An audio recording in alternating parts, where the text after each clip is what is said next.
In today's video, I'm going to teach you how to clone GitHub repository. We'll start by opening your browser and pulling up a quick helper guide.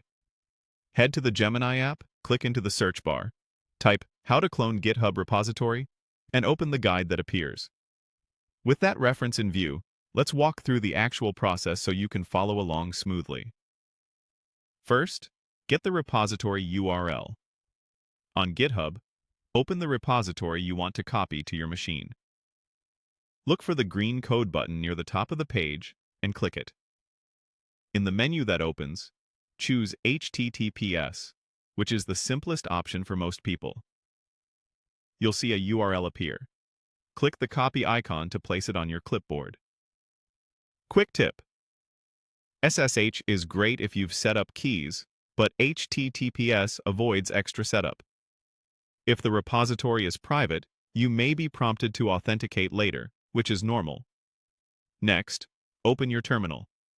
On Mac OS or Linux, use Terminal. On Windows, Command Prompt or PowerShell works fine. Make sure you're in the folder where you want the project to live.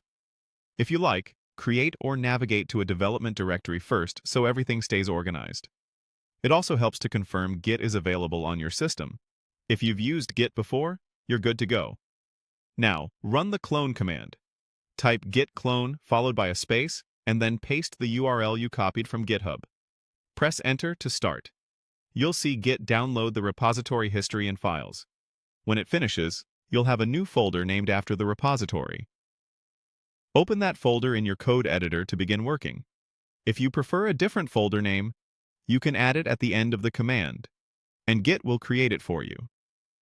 If you'd like to explore other ways to clone, many platforms and tools provide alternatives. For example, you can use SSH if you've configured keys for secure, password-less access, or GitHub's command line interface for advanced workflows. These options are great once you're comfortable with the basics.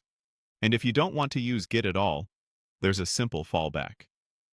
On the same code menu, choose Download Zip.